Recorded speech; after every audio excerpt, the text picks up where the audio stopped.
by the power of Grayskull.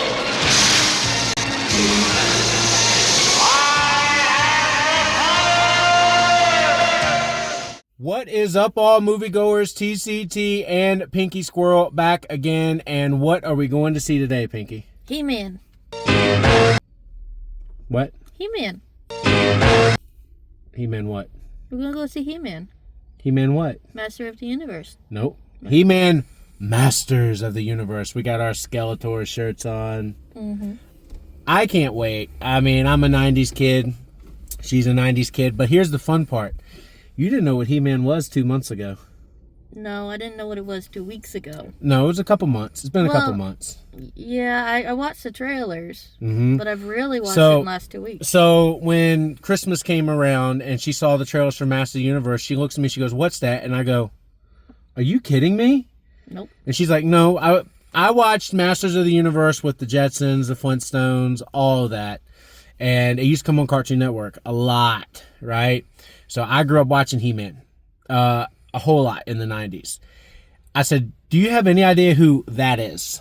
A toy. And she said a toy. And I go, "That's one of the greatest villains of the 1980s, right?" We know Jared Leto's playing him in this movie. So I'm curious because Jared Leto's not necessarily had a great track record.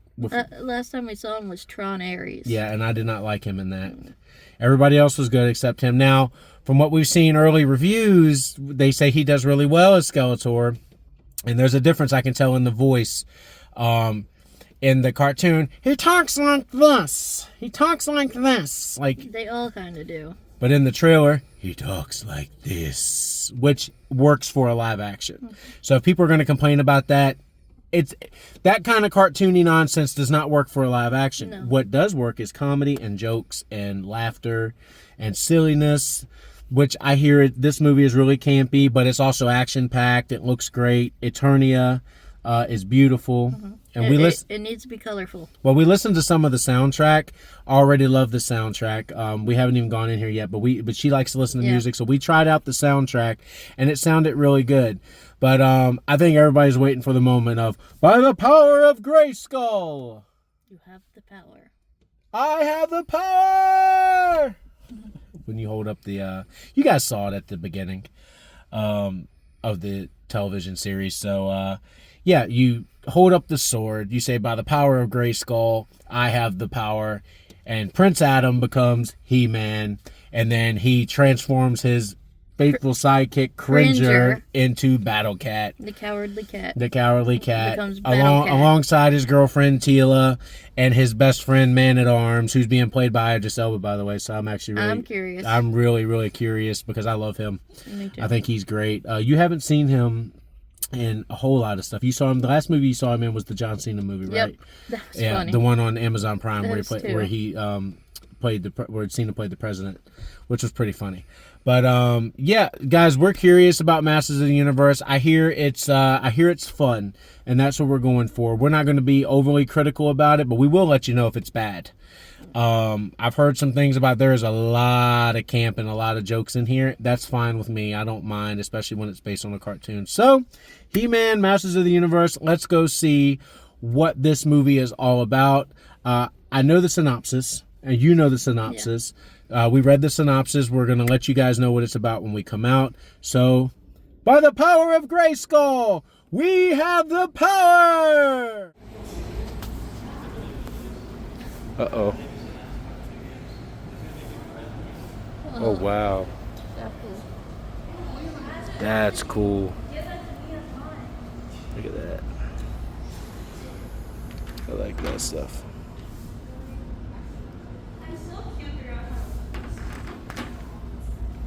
The Skeletor one's cool. Look at this. I like that.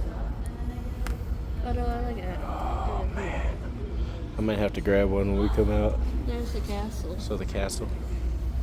Castle Grayskull. There's the cat. So Skeletor is sitting right there. He-Man is down at the bottom of the stairs. That's cool. No cat. They don't have your cat? Okay. You gonna get the He-Man? Yeah, it's got Grayskull molded into it. I think I'm gonna get the Skeletor. Yeah. You may have the power,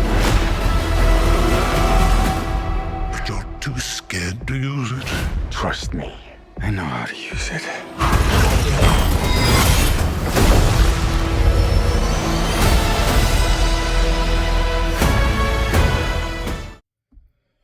Alrighty, guys, we just got out of Masters of the Universe. Take that, He-Man. I got you. Stab. Guys, these were actually pretty cheap. If you got a Regal or anywhere nearby that's selling this stuff, this is going to be highly collectible, so go ahead and get it. This is definitely fun. I haven't bought one of these in a while. We haven't, so had to get the Skeletor. You know, we're wearing the Skeletor shirt. But Masters of the Universe, what'd you think? That's how you start your summer movie season. That's how you start your summer movie season. I will say that it had a lot of aspects in it to show you what it could be if it was a serious movie, right? Like if it was a serious and they took everything with a serious tone, no comedy, just like a serious, I'm going to kick your ass, we're going to be serious and dramatic. Like they showed you what it could be, and then they reminded you, hey, dude, this is a cartoon. Yep. And I loved it. I thought it was really, it felt like I was watching the Flintstones. You know what I'm saying? It had like that feel. You know, when you watch the Flintstones, it's not necessarily the most fantastic movie you've ever seen, but it has that feel. I'm watching a cartoon, but with real people. Mm-hmm. You know what I'm saying? Yeah. That's the way you feel watching Masters of the Universe. Yeah, total nostalgia. Total nostalgia. What did you think of He-Man? Prince Adam. I thought he did pretty good. I think the guy did good. I will give him this criticism. He is really nerdy in the beginning, but from what I've heard from other people, he maintains that throughout the entire movie. That is false. In the third act, he gets a little bit more serious toned, which I enjoy that, but he's still that nerdy Adam that we know. He was really over the top, though, which it works for him. It works for him. He's more over the top than Adam is in the cartoon. Let's put it that way. I thought it was actually very accurate. Yes, it's very accurate, but this guy is more over the top than the Adam in the cartoon. Yeah. He's way more nerdy than Adam is in the cartoon. Because most of the time, if you see Prince Adam in the He-Man cartoon, he gets really serious really quick. This Adam is hardly ever serious. He's always joking. He's always awkward. He's always awkward. That's the best word for it. Awkward. He's very awkward. And he learns his way out of it towards the end where he's less awkward, but he's still awkward. He's still that nerd. Mm-hmm. You know, how about Tila? I liked her. I liked the little kid who played her. And then I liked the adult version too. Yeah, Tila, you know, is He-Man's girlfriend in the cartoon. They kind of play that off in the movie. They're not really, no. No, in the cartoon they are.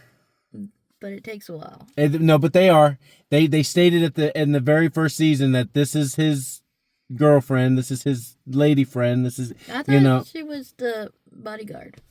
Yes, but it's also Prince Adam's girlfriend. You know what I'm saying? But in the movie, this movie is different than the cartoon, so to speak, as he's not He-Man until he returns to Eternia.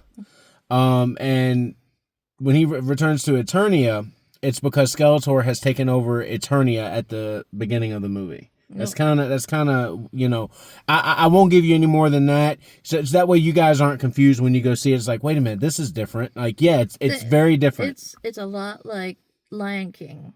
We gotta go find the prince. Yeah, when you watch He-Man, Skeletor is trying to take over Eternia. In the movie, he starts out already have done it. And that's why we need He-Man. We need the sword. We need the power. We need, you know, the sorceress. We need Tila. We need Man-at-Arms. We need Battle-Cat. You know, we need all these guys that he was mentioning in the Ram Man. We know Ram Man. What was the head guy? Oh, he was Mechaneck. And then Fisto's in here. With the big glove. Yeah, with the big glove. It's really, really, really, really, really, really fun to sit there and think about that they actually brought these characters into live action. I mean, you had Trapjaw, Skeletor's henchman Trapjaw. Oh my goodness, he looked just like the toy. He did. He was like, I mean, it was a toy come to life. I remember because he'll show up at the very beginning at some point. I looked at Liz. I'm like, that's him. He's just like the toy. And she's like, he looks just like the toy. I go, I know. Yeah. It was great. It was well done. The aesthetic of it.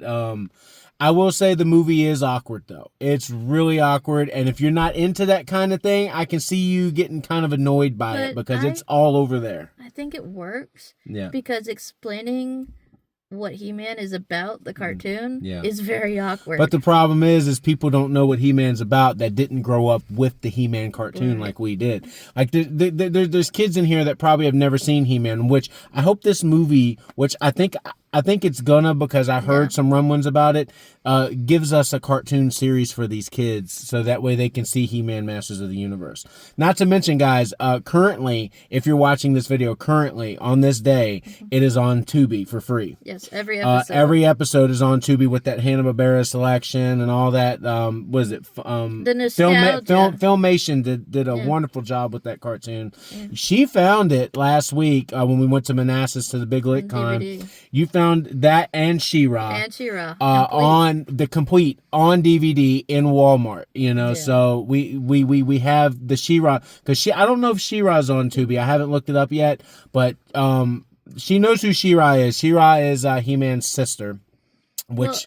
Yeah, because they did a She-Ra on Amazon. Yes, and they mention things about She-Ra in the movie. I'm not going to tell you what it is or when or what's going to happen or anything like that. I don't really want to get into that, but it's there. But let's address the elephant in the room. What elephant? The two biggest stars in the movie. You have Idris Elba playing Man-at-Arms. Let's start with him before we get to the biggest one. I love him. He I've always liked what he does. Yes. But he's perfectly over the top. Mm-hmm. But also, like, he brings it back when he needs to. Well, he's so flexible in that. So a lot of the criticism, and it's not towards Idris Elba, it's towards the producers. We know Man-at-Arms is white, okay? They casted Idris Elba. It got massive response online. It doesn't matter. Let me just say, it doesn't matter here. Idris Elba was fucking amazing as Man-at-Arms. He did it. He did it good. I was about to say Master-at-Arms. It's Man-at-Arms. Man-at-Arms. Because I'm thinking Masters of the Universe.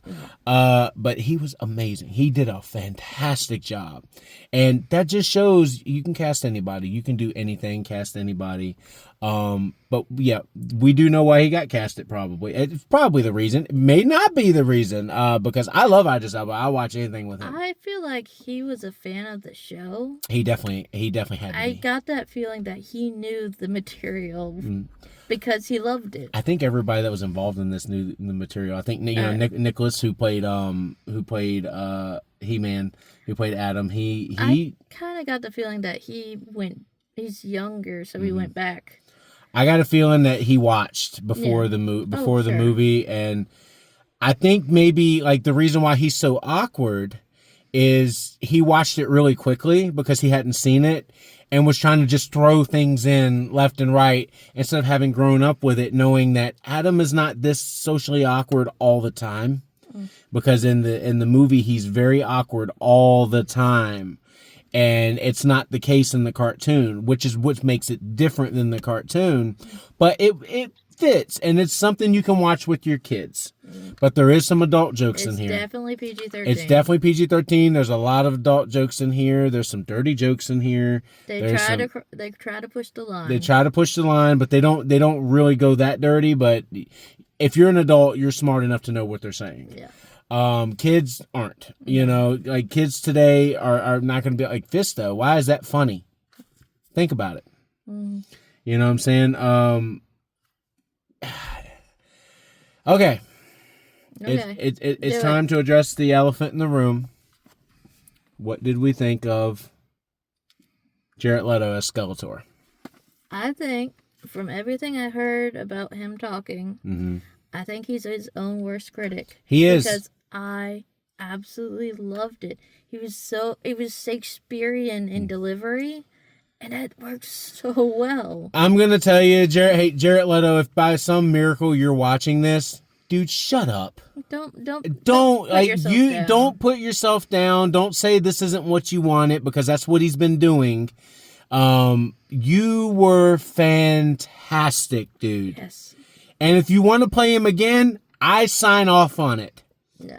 I sign off on it, because you nailed Skeletor. You did. You nailed Skeletor. The laugh, the awkward laugh that Skeletor does. He's like where he doesn't stop. Farquaad from Shrek. Well, he does when he doesn't stop laughing and everybody's like, okay, this is getting awkward. He does that in the series. Yes. He calls people boobs in the series. He does it in the movie. He calls people idiots and idiots and all the things. Everything. He does that in the movie. Mm-hmm. He's very socially awkward in the cartoon. He does that in the movie. But his body movements are so classic theater movements. Mm-hmm. But he's doing it with the cloak on. Yes. It's just, I loved it. Look, man. She asked me a question, and this is what I think of it. I'm not completely for sure, but this is what I noticed over the years. We all know Skeletor's eyes are black, right? Like they're black eyes. So why, I don't know if you guys can see it, but why does he have red dots as his eyes in the movie? Basically to give him more expression. Yeah. But people are like, well, I've seen him with red dots before, red eyes before. Where? Funko. Some of the toys. Funko started making his eyes red when they did it. And it worked. So I'm assuming they made his eyes red in the movie so that you could see the sort of facial expression that... He was blinking with the eyes. He was blinking with the eyes, and it kind of gave him a little bit more life, and that added to the humor. Yes. Like, he wouldn't have been as funny had the eyes not been like... It was like the eyes are moving like you... darting. Instead of it just being, pitch black eyes, you know what I'm saying? It's easy in a cartoon to see pitch black eyes, but you hear the light voice. You hear the high pitched voice in the movie when he's talking like this. With dark eyes, it would be weird. Dark eyes, it would be very scary, very weird. He's not he's scary, but he's also very funny. And he's not trying to be funny, but he's funny. And he's trying. The reason why he's funny is because he's trying to be serious, and a lot of bad things keep happening to him. So he's just like, just like any normal guy was. You could visibly see him getting annoyed. He's like, why isn't this working? Like he's a rage quitter. Let's put it that way. If he was playing a video game, he would rage quit. Yes. The scene where he's entered Adam's mind is one of the best fucking that things. Was my favorite scene. I don't want to dive into it. For those who haven't seen it. We know there's people watching that have asked us about the movie. You guys need to watch it. It's a fun movie. But also in that scene, I really think somebody in the choreography of the fight scene, I think they are a huge WWE fan. They are. Because at one point they took the shield and it looked just like they were doing a steel chair. One thing that I noticed is He-Man will pick up someone and swing them into things, right? That's a cartoon thing. Yes. No, but the thing is I've noticed that in other movies. They've done it in the Flintstones. Yeah. They did it in Speed Racer. Yeah.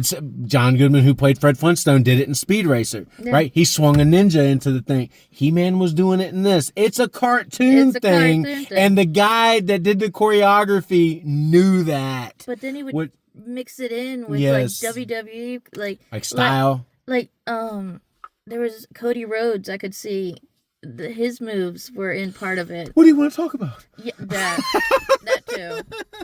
That too. I had to do it. I was like, okay, that's it. Somebody's a fan. Somebody's a fan of wrestling. Cody. Somebody's a fan of wrestling. No, but the choreography, the fight scenes, I would say were the best part of the movie, other than probably the soundtrack. Yeah, I'm gonna have to look it up. Masters of the Universe. Okay, that was just epic. When they started playing that, our theater started going, oh! We had a good audience. Dude, we had a really good audience. And it was a bunch of people in there, and they clapped at the end. They did.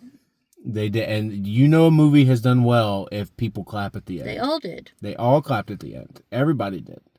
There wasn't nobody that got up that said, "Oh, this movie was trash." No. And I didn't even see anyone get up to go to the bathroom. We've seen some reviews where people like give it 2 out of 5 or 4 out of 10 and stuff like that. And we understand why. You don't like socially awkward movies.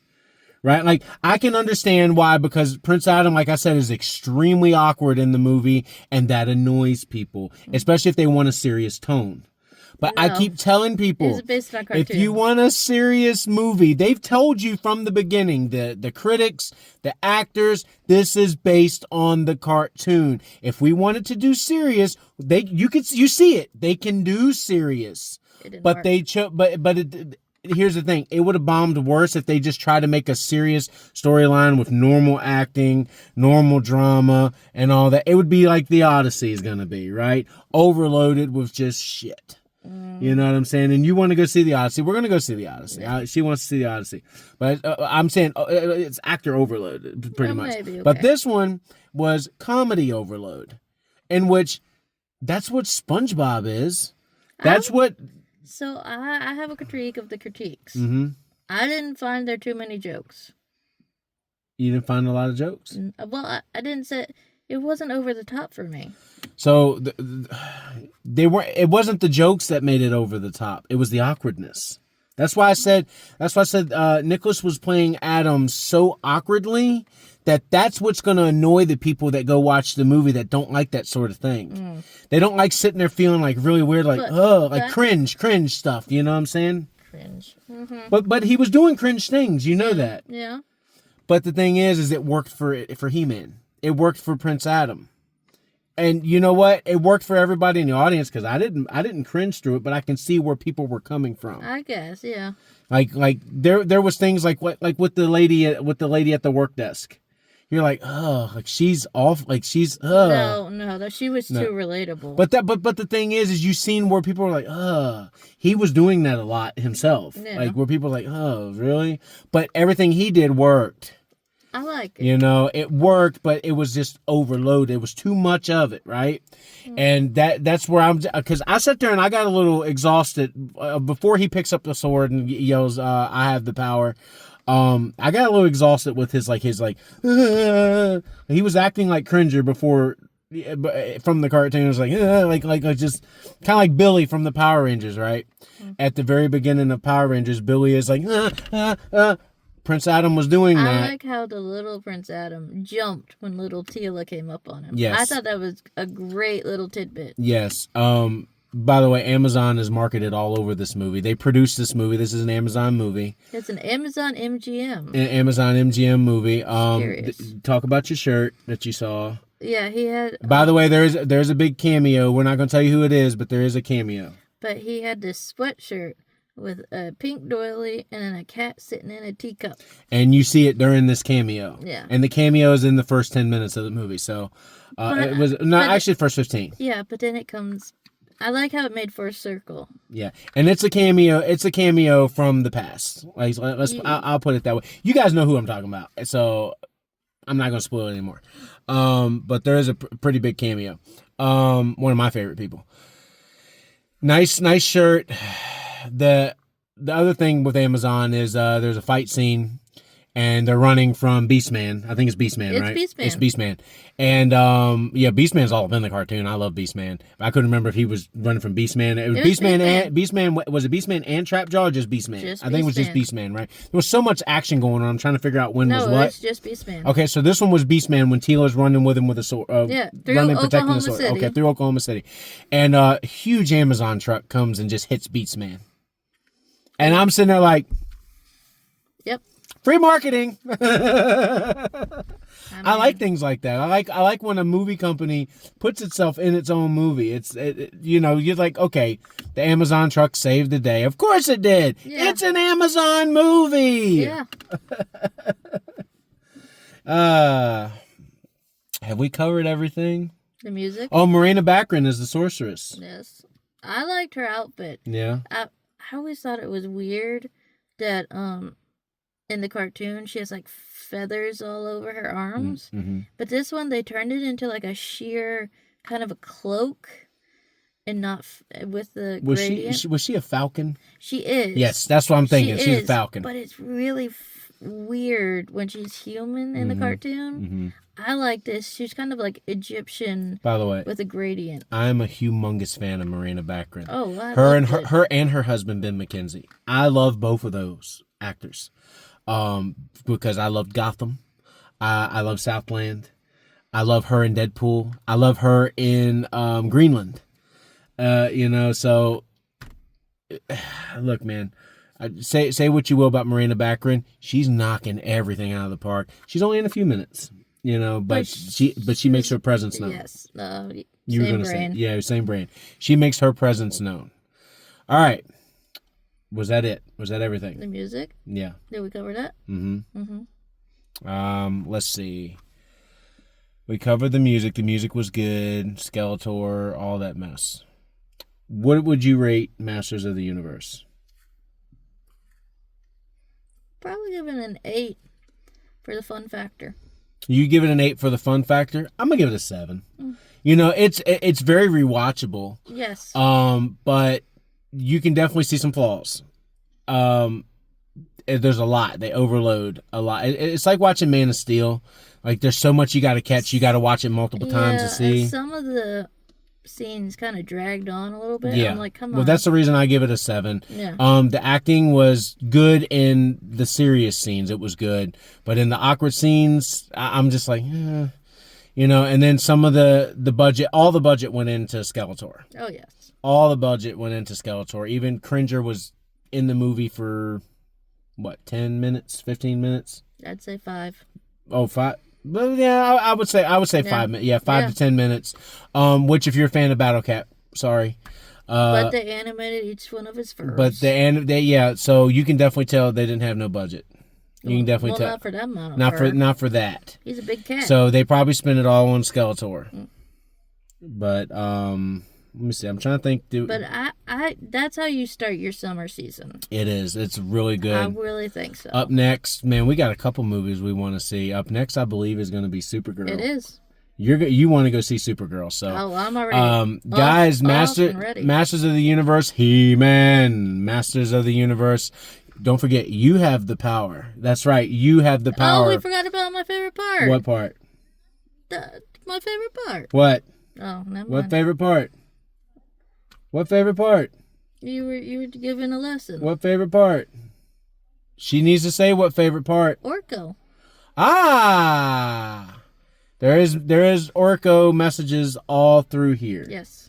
I look, Orko may not be in the movie, but you can hear it. But you can definitely hear Orko talking. It's really, really, really special how they do that. And by the way, there's two end credit scenes. There's one right before the credits start, and there's one right in the mid credits. Yep. We didn't stay for the final end because the lights cut on. So usually when the lights cut on, that's it.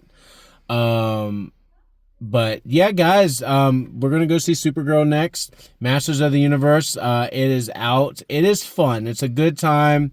Don't let people sway you from going to see this fun ride. It's a fun ride, but go in it thinking about fun and childhood. Go in it thinking I'm about to watch a cartoon. Mm-hmm. A cartoon, an 80s cartoon. 80s. But done in the modern era. It is done in the modern era. If you do that, you're not. If you're going in like, oh, I can't wait to see He-Man. It's gonna be off the chain. What the hell did I just watch? Then you're gonna have a bad time. If you were a Power Rangers fan, I think and you watch the Power Rangers movie, kind of have that idea when you're going in. Remember when they did Power Rangers in 2017?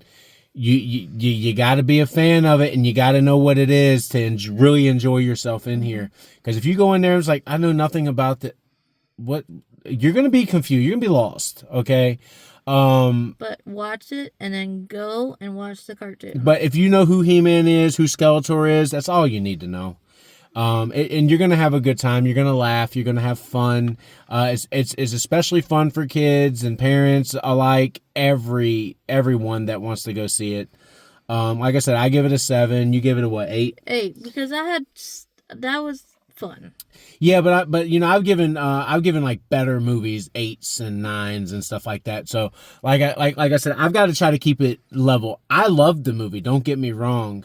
But like I said, I saw the flaws. For me, I had the Shakespearean element, yes. the cartoon element. The final fight. It had the WWE in it. The it's final fight. All the things I love. And then you put in Brian May on guitar, and it was.